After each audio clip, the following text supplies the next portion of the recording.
ಇನ್ನು ನೋಡ್ರಿ, ಈ ತಂದೆ ತಾಯಿಗಳಿಗೆ ಎಷ್ಟು ಮರಗಿಸ್ತಾರೆ ಮಕ್ಕಳು ಅನ್ನೋದಕ್ಕೆ ಇದೊಂದು ಮತ್ತೊಂದು ನಿದರ್ಶನ. ಹೆತ್ತವರು ಪಾಪ ಇಡೀ ಜೀವನ ಪರ್ಯಂತ ಕಷ್ಟಪಟ್ಟು ಮಕ್ಕಳನ್ನು ಓದಿಸಿ ಬೆಳೆಸಿ ಎಲ್ಲ ಮಾಡಿ ಮದುವೆ ಒಂದು ಮಾಡಿಬಿಟ್ರೆ ನಮ್ಮ ಮುಗಿತಪ್ಪ, ನಮ್ಮ ಜವಾಬ್ದಾರಿ ಮುಗಿಯತ್ತೆ ಅಂತೇಳಿ ತುಂಬ ಕನಸುಗಳನ್ನು ಇಟ್ಕೊಂಡಿರ್ತಾರೆ. ಪಾಪ ಕಷ್ಟಪಟ್ಟು ಸಾಲ ಮಾಡಿ ಒಂದು ಮದುವೆಗೆ ತಯಾರು ಮಾಡೋದೇನು ಸುಲಭನಾ? ಒಂದು ಮದುವೆ ಮಾಡಿ ನೋಡು, ಒಂದು ಮನೆ ಕಟ್ಟಿ ನೋಡು ಅಂತಾರೆ. ಇಲ್ಲಿ ತಂದೆ ತಾಯಿಗಳು ಎರಡೂ ಕಡೆನೂ, ಗಂಡನ ಕಡೆಯಿಂದ ಮತ್ತು ಹೆಣ್ಣಿನ ಕಡೆಯಿಂದ ತಂದೆ ತಾಯಿ ಎಷ್ಟು ಕಷ್ಟಪಟ್ಟಿರ್ತಾರೆ.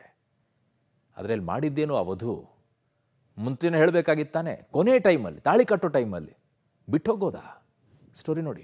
ತಾಳಿ ಕಟ್ಟುವ ವೇಳೆ ಮುರಿದು ಬಿದ್ದ ಮದುವೆ ಬೇಡ ಎಂದ ವಧು, ವರ ಶಾಕ್. ಅದೊಂದು ಫೋನ್ ಕಾಲ್ನಿಂದ ಮದುವೆ ಕ್ಯಾನ್ಸಲ್ ಆಯಿತು. ಹಾಸನ ತಾಲೂಕಿನ ಬೂವನಹಳ್ಳಿ ಗ್ರಾಮದ ಯುವತಿ ಪಲ್ಲವಿ ಹಾಗೂ ಆಲೂರು ಮೂಲದ ಸರ್ಕಾರಿ ಪ್ರಾಥಮಿಕ ಶಾಲೆಯ ಶಿಕ್ಷಕ ವೇಣುಗೋಪಾಲ್ ಜೊತೆ 3 ತಿಂಗಳ ಹಿಂದೆಯೇ ನಿಶ್ಚಿತಾರ್ಥವಾಗಿ ಇಂದು ವಿವಾಹ ನಿಶ್ಚಯವಾಗಿತ್ತು.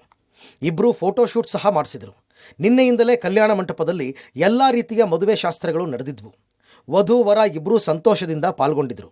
ಇಂದು ಬೆಳಿಗ್ಗೆ 5 ಜನ ಮುತ್ತೈದೆಯರು ಕೈ ನೀರು ಬಿಟ್ಟು ಮುಹೂರ್ತಕ್ಕೆ ತಯಾರಿ ನಡೆಸಿ, ವರ ಕೈಯಲ್ಲಿ ತಾಳಿ ಹಿಡ್ಕೊಂಡು ಇನ್ನೇನು ವಧುವಿನ ಕುತ್ತಿಗೆಗೆ ತಾಳಿ ಕಟ್ಟಿ ಹೊಸ ಜೀವನಕ್ಕೆ ಕಾಲಿಡುವ ಕನಸು ಕಂಡಿದ್ದ. ತಾಳಿ ಕುತ್ತಿಗೆಗೆ ಬಿದ್ದು ಮಂಗಳವಾದ್ಯ ಮೊಳಗಬೇಕು ಅನ್ನುವಷ್ಟರಲ್ಲಿ ವಧು ತಲೆ ಅಲ್ಲಾಡಿಸಿ ಮದುವೆ ಬೇಡ ಅಂದ್ಬಿಟ್ಟು ತಕ್ಷಣವೇ ಗಾಬರಿಗೊಂಡ ವಧುವಿನ ತಾಯಿ ಕಿವಿಯಲ್ಲಿ ಬುದ್ಧಿಮಾತು ಹೇಳಿದ್ರು.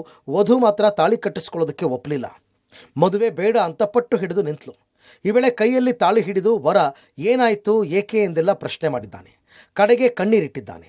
ಆದರೆ ಏನು ಹೇಳದ ಪಲ್ಲವಿ ವಧುವಿನ ಕೊಠಡಿಗೆ ಹೋಗಿ ಬಾಗಿಲು ಹಾಕೊಂಡಿದ್ದಾಳೆ. ನಾನು ಬೇರೊಬ್ಬನನ್ನ ಪ್ರೀತಿಸುತ್ತಿದ್ದೇನೆ, ನನಗೆ ಈ ಮದುವೆ ಬೇಡ, ಮನವೊಲಿಕೆಗೂ ಒಪ್ಪದ ವಧು. ಕೊಠಡಿಗೆ ಹೋಗಿ ಬಾಗಿಲು ಹಾಕೊಂಡಿದ್ದ ವಧುವನ್ನ ವಿಚಾರಿಸಿದ ವೇಳೆ, ನಾನು ಬೇರೊಬ್ಬ ಯುವಕನನ್ನ ಪ್ರೀತಿಸ್ತಾ ಇದ್ದೀನಿ, ಆತನೊಂದಿಗೆ ವಿವಾಹವಾಗ್ತೀನಿ ಅಂತ ತನ್ನ ನಿರ್ಧಾರ ತಿಳಿಸಿದಾಳೆ. ಇದರಿಂದ ವಧುವಿನ ಪೋಷಕರು ಗಾಬರಿಗೊಂಡಿದ್ದು ಪಲ್ಲವಿ ಮನವೊಲಿಸುವ ಪ್ರಯತ್ನ ಮಾಡಿದ್ರು. ಯಾವುದೇ ಪ್ರಯೋಜನ ಆಗಲಿಲ್ಲ. ತಾಳಿ ತರ್ಬೇಕಾರೆ ಸ್ವಲ್ಪ ಹಿಂಗೆ ಅಂದ್ಲು. ನಾನು ಪಕ್ಕದಲ್ಲಿದ್ದನಿಗೆ ಹೇಳಿದೆ, ಇದು ಯಾಕೆ ಎಡವಟ್ಟೈತೆ ನೋಡು ಅಂತ. ಹಂಗಂದು 3 ಸೆಕೆಂಡು ಫುಲ್ ಕತ್ತಾಳಾಡ್ಸಿದ್ಲು. ಬೇಡ ಅಂತ, ಅಕ್ಕಲ ಅಂತ. ಹುಡುಗ ನೀಟಾಗಿ ಕೇಳಿದೆ. ಅವು ಪಾಪ ಕಣ್ಣೀರು ಹಾಕ್ಬಿಟ್ಟ. ಕೇಳಿ ಆಮೇಲೆ ಬಿಲ್ಕುಲ್ ಬೇಡ ಅಂತ ಹುಡುಗಿ ಇದು ಮಾಡಿದ್ಲು. ಆಮೇಲೆ ಇನ್ನು ಶುರು ಆಯ್ತು ಜಾಲಿ. ಹುಡುಗಿ ಏನೋ ಬೇರೆ ಲವ್ ಅಂತೆ. ಹಂಗಾಗಿ ಅದು ಮೊದಲೇ ಹೇಳ್ಬೋದಾಯ್ತು. ಈಗ ಅವ್ರ ಅಪ್ಪ ಅವನು ಜೀವ ಬೆರ್ಚಿಗೆ ಸುಟ್ಟು ಹಾಕಿದ್ಲು. ಅವ್ರ ಅಪ್ಪ ಅವನು ಈಗ ಜೀವ ಬೆರ್ಚಿಗೆ ಸುಟ್ಟು ಹಾಕಿದ್ಲು. ಈಗ ಬಂದ್ರೊತ್ತಿಗೆಲ್ಲ ಆಗಿ ಹೋಗಿತ್ತು. ಓದ್ಲು ಅಂದರು, ಆಗಿ ನಮಗೆ ನಡೆದಾರಿಲ್ಲೇ ಮದುವೆ ಕ್ಯಾನ್ಸಲ್ಲು ಅಂದರು. ಅಷ್ಟೇ ಗೊತ್ತು. ನೋಡೋಣ ಅಂತ ಬಂದು ಮಾಡ್ಕೊಂಡಿದ್ರು. ಪಾಪ ಎಲ್ಲನೂ ಮಾಡ್ಕೊಂಡಿದ್ರು. ಕತ್ತು ಅಳ್ಳಾಡ್ಸಿದ್ ನಾನು ತಾಳಿ ಹಿಂಗೆ ತಗೋದಾಗ ಕತ್ತಿಂಗ ಅಂತ ನೋವು ಮಾಡಿದ್ವಿ ಅಂತ. ವರ ಕೂಡ ವಧುವಿನೊಂದಿಗೆ ಮಾತನಾಡಿ ಮನವೊಲಿಸುವ ಪ್ರಯತ್ನ ಮಾಡಿದ್ರು. ಪಲ್ಲವಿ ಮಾತ್ರ ಮದುವೆ ಬೇಡ ಎಂಬ ನಿರ್ಧಾರದಿಂದ ಹೊರ ಬರಲೇ ಇಲ್ಲ. ಇದರಿಂದ ಬೇಸತ್ತ ವರ ವೇಣುಗೋಪಾಲ, ನನಗೂ ಈ ಮದುವೆ ಬೇಡ ಅಂತ ಪೋಷಕರ ಬಳಿ ತಿಳಿಸಿದ್ದಾರೆ. ಸುದ್ದಿ ತಿಳಿದು ಸ್ಥಳಕ್ಕೆ ಆಗಮಿಸಿದ ಬಡಾವಣೆ ಹಾಗೂ ನಗರ ಠಾಣೆ ಪೊಲೀಸರು ವಧೂವರರ ಪೋಷಕರೊಂದಿಗೆ ಮಾತುಕತೆ ನಡೆಸಿದರು. ಆದರೆ ಪಲ್ಲವಿ ನಿರ್ಧಾರದಿಂದ ಹಿಂದೆ ಸರಿಯದ ಕಾರಣ ಕಡೆಗೂ ಮದುವೆ ಕನಸಾಗಿಯೇ ಉಳಿತು. ಮದುವೆ ಫಿಕ್ಸ್ ಆಗಿ 3 ತಿಂಗಳಾಯ್ತು. ಗೌರ್ಮೆಂಟ್ ಟೀಚರ್ ಹುಡುಗ. ಒಂಚೂರು ರವಾಪ್ಗೆ ಒಂಚೂರು ಗೊತ್ತಿಲ್ವಂತೆ. ಹುಡುಗಿ ತಾಯಿ ತಂದೆಗೆ ಗೊತ್ತಿಲ್ಲ. ಅಯ್ಯೋ ಎಷ್ಟು ಖುಷಿಲಿದ್ರು ಅಂದ್ರೆ ಅಷ್ಟು ಖುಷಿಲಿದ್ರು. ಅಯ್ಯೋ ಪಾಪ ಎಷ್ಟು ಹೋರಾಟ ಮಾಡಬೇಕು. ಒಂದು ಸಾಮಾನು ತರಬೇಕು ಅಂದ್ರೆ ಎಷ್ಟು ಕಷ್ಟ ಇರುತ್ತೆ ಇವತ್ತು. ಎಲ್ಲ ಮಾಡ್ಯವ್ರೆ, ಆದರೂ ಈ ಥರ ಮೋಸ ಮಾಡಿದ್ದಾರೆ ಹುಡುಗಿ. ಅದೇನಪ್ಪ ಗೊತ್ತಿಲ್ಲ ಇವತ್ತಿನ ಕಾಲದ ಹುಡುಗಿರು. ನಾವು ಬಂದು ತಿಂಡಿ ತಿಂದು ಇಲ್ಲಿ ಬಂದು ಬರೋ ಹೊತ್ತಿಗೆ ಅವರು ಶಾಸ್ತ್ರ ಇದು ಮಾಡ್ತಾಯಿದ್ರು. ಶಾಸ್ತ್ರ ಇದು ಮಾಡುವಾಗ ತಾಳಿ ಇದು ಮಾಡೋ ಹೊತ್ತಿಗೆ ನಾನು ಮದುವೆ ಹಾಕಲ್ಲ ಅಂತ ಅಂದು ಟೀಚಲ್ಲಿದ್ದು ಅಷ್ಟೊತ್ತಿಗೆ ಅಲ್ಲಿ ಹೋಗೋದು ಹಿಂಗೆ ಆತು ಅಂತ. ಪೊಲೀಸರು ವಧುವರರಿಬ್ಬರ ಪೋಷಕರನ್ನ ಪೊಲೀಸ್ ಠಾಣೆಗೆ ಕರೆದೊಯ್ದು ಮಾತುಕತೆ ನಡೆಸಿದರು.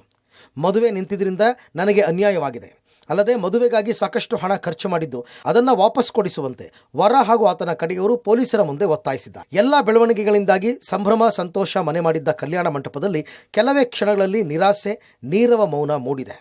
ಮುಹೂರ್ತ ಮುಗಿದ ಕೂಡಲೇ ಆರತಕ್ಷತೆ ಮುಗಿಸಿ ಊಟ ಮಾಡಿ ಮಳೆ ಹೊತ್ತಿಗೆ ಮನೆ ಸೇರ್ಕೊಳ್ಳೋಣ ಅಂತ ಅಂದುಕೊಂಡಿದ್ದ ನೆಂಟರಿಷ್ಟರು ಬಂದ ದಾರಿಗೆ ಸುಂಕ ಇಲ್ಲ ಎಂಬಂತೆ ಬರಿಗೈಯಲ್ಲಿ ಮರಳಿದರು. ಇತ್ತ ಲಕ್ಷಾಂತರ ರೂಪಾಯಿ ಖರ್ಚು ಮಾಡಿದ್ದ ಅಡುಗೆ ವ್ಯರ್ಥವಾಯಿತು. Shashidhar, public TV, Hassan. ಹೆತ್ತವ್ರು ಎಷ್ಟು ಕಷ್ಟಪಟ್ಟಿರ್ತಾರೆ, ಅದಕ್ಕೆ ಎಷ್ಟು ಸಾಲ ಮಾಡಿರ್ತಾರೆ. ಇದರ ಅರಿವು ಮಕ್ಕಳಿಗೆ ಇದ್ದಿದ್ರೆ ಈ ಥರ ಮಾಡೋದಿಲ್ಲ. ಮುಂಚೆನೇ ಹೇಳಬೇಕು. ತಯಾರಿ ಮಾಡ್ಕೊಳ್ಳೋದಾದ್ರೂ ಬಿಡ್ತಾರೆ, ಹೋಗಿ ಯಾವನ ಜೊತೆಗಾದರೂ ಅಂತ ಬಿಟ್ಬಿಡ್ತಾರೆ. ಇಲ್ಲ ಬುದ್ಧಿ ಮಾತಾದರೂ ಹೇಳ್ತಾರೆ ನಿಮಗೆ. ಈ ಥರ ಕಣ್ಣೀರು ಹಾಕಿಸ್ಬಾರ್ದ್ರಿ ಹೆತ್ತವರಿಗೆ. ಆ ಶಾಪ ತಟ್ಟದೆ ಬಿಡೋದಿಲ್ಲ ನಿಮಗೆ. ಪಾಪ ಅವ್ರು ಹಾಕಲ್ಲ, ನಮ್ಮ ಮಕ್ಕಳಲ್ವಾ ಏನೋ ಮಾಡ್ಕೊಂಡು ಹೋಗಲಿ ಅಂತಾರೆ. ಅದಕ್ಕೆ ಹೀಗೆಲ್ಲ ಆಗ್ತಾ ಇರೋದು. ಅದು ಕಪಾಳಕ್ಕೆ ಕೊಟ್ಟು ಕುಡಿಸಿದ್ರೆ ಸರಿಯಾಗಿರೋದೇನು ಕೇಳಲ್ವಲ್ಲ, ಅದೇ ಸಮಸ್ಯೆ. ಮಕ್ಕಳ ಹಣೆ ಬರ. ಹೆತ್ತವ್ರಿಗೆ ಸಂಕಟ ನೋವು ಅರ್ಥ ಆಗೋದಾಗಿದ್ದರೆ ಈ ಪರಿಸ್ಥಿತಿ ಆಗ್ತಿರ್ಲಿಲ್ಲ. ಅವನು ಯಾವನೋ ಬಂದಂತೆ ಅವನ ಜೊತೆ ಪ್ರೀತಿ ಮಾಡಿದ್ದಂತೆ. ಇಷ್ಟು ವರ್ಷ ನಿನ್ನ ಬೆಳೆಸಿದ್ದಕ್ಕೆ ಏನಾಯಿತು? ಹೆತ್ತವ್ರಿಗೆ ಕೊಟ್ಟಿದ್ದು ನೀನು ಮಾನ ಮರ್ಯಾದೆ ತೆಗೆದೋದಿಲ್ಲ ಅಲ್ಲಿಗೆ.